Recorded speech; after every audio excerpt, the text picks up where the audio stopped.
Hey, it's time for Mr. Kovacs 2020 Holiday Spectacular!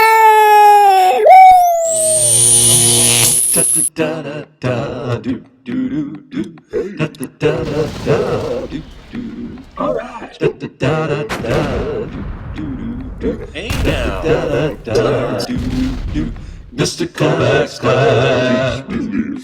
It's Mr. Kovacs Class. You might learn a ton. It's Mr. Kovacs Class. It's interesting too. It's Mr. Kovacs Class. And he's super cool. It's Mr. Kovacs Class.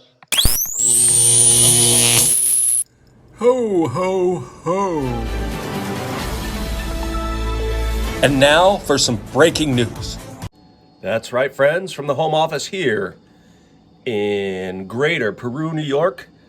This is the top 5 vocabulary countdown 2020. Enjoy. All right, fans, you've been waiting all year for the top 5 vocabulary word countdown of 2020. Mr. Kovacs Class, without further ado, number 5. Let's see, number 5. Number 5. Can you guess what it is? Number 5. If you said chyme, you're correct. Yeah, chyme is the number 5 vocabulary word of it. Chyme is the stuff that comes out of the stomach into the duodenum. It's chyme time.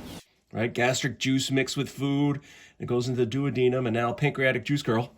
She's awesome. Can work on it. And of course, you know her catchphrase is, it's chyme time. So the number 5 is chyme. Here you can see some bile mixed in. Chyme. And this stuff goes through your digestive system, and when it's finished being digested, then you absorb as much as you can out of it, including the water. Whatever chyme is left over at the end, we call feces. Number 5 is chyme. Let's see. Number 4. This goes all the way back to Project Galapagos. Any ideas? Number 4, of course, selective breeding is number 4. Selective breeding. We learned about natural selection in Project Galapagos and selective breeding. It's how people have influenced traits amongst other organisms. Woof, woof. Selective breeding. Right? So the good examples are dogs. How many different breeds of dogs are there? We're all descendant from a single wolf ancestors whose offspring were chosen for specific traits and then allowed to reproduce. So all of our domestic animals are products of selective breeding, whether they're dogs and cats, pets, or even food, right? Like cows and chickens and pigs are selectively bred. And all of our food crops have been selectively bred. Like, for example, the wild mustard plant has been domesticated through selective breeding into broccoli, cauliflower, cabbages, kale, you name it. In fact, one of the descendants of the wild mustard is Brassica rapa. That should sound familiar. So number 4, selective breeding. Number 3. Any guesses out there? Number 3? If you said, not that. I got to work with my production department. You said xylem, you're correct. Xylem, yes. Remember in Project Plant, we learned about xylem. What a great Scrabble word that is. But xylem is where the tubes that water travels down or through in plant. Water zips up the xylem. Right? Think of the veins of leaves having xylem. They're bringing water up from the ground to the roots to the leaf. And if you remember in photosynthesis, the leaf can take water, carbon dioxide, and in the presence of sunlight and chlorophyll, capture the energy of sunlight into these big glucose molecules. And oxygen is the waste product. Of course, how does xylem work with no pump? That's because they're moving water. Water is a polar molecule. We learned at DHMO, the most dangerous molecule.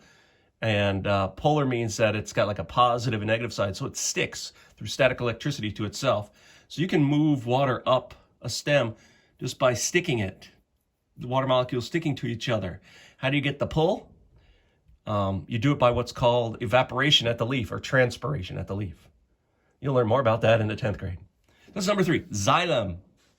What could be number 2? Number two, what do you do with that glucose once it's been made in the leaf?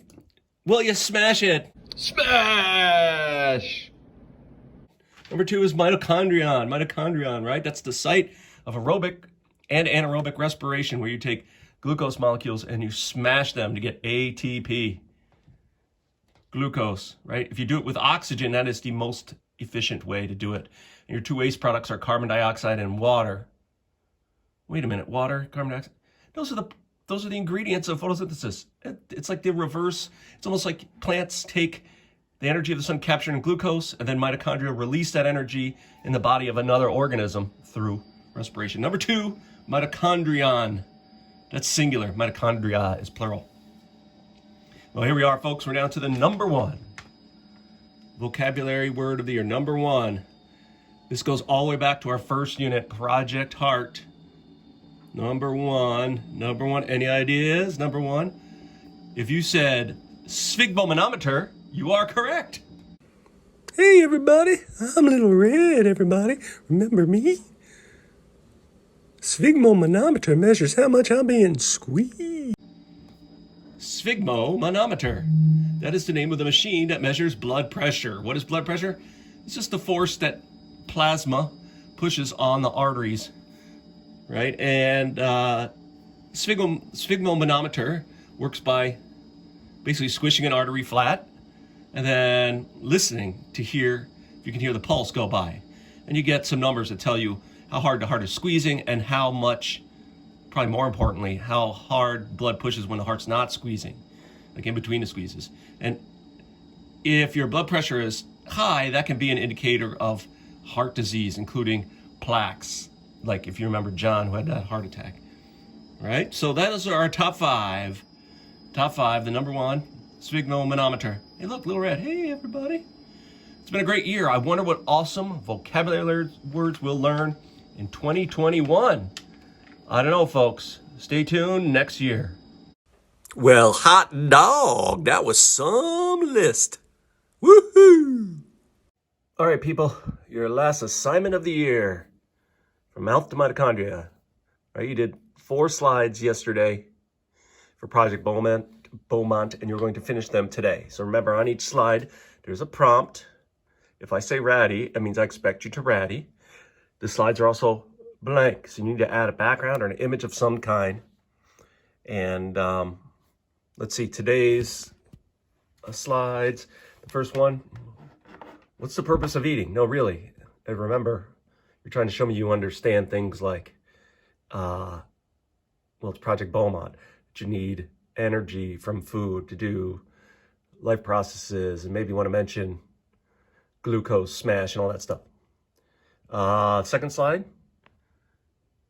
What food is your absolute favorite? You have to pick one. Remember, it's a ratty. Let's see. Once you've picked your favorite food, go look up the ingredients. Use the internet, look up the ingredients, and I want you to find how many calories are in a serving, and then how many of the big molecules are in a serving. So if your favorite food is like Kraft macaroni and cheese, search it up. And then the last slide, I've given the start of 6 things. So if you put your favorite food in your mouth, step 1, you have to be able to tell me what happens to it there. Hint, the carbohydrates get smashed by Captain Amylase, right? And then when it goes to the stomach, or stomach, you probably tell me that the proteins get churned and burned, right? And part 3, the duodenum, that's probably where you tell me where the incredible bile and pancreatic juice girl finished the job. Then part 4, the villi, remember those? Those are those little bumps in the small intestine that absorb nutrients. Little Red, let's see, well, Little Red is blood. He picks up those nutrients. How does he get around? Maybe you want to remind me. And then number 6, finally, Little Red's got to drop off the food to Magnus. What does he do with them? Give you a hint. Smash. All right, last assignment of the year, from mouth to mitochondria. Enjoy, and I'll see you next year.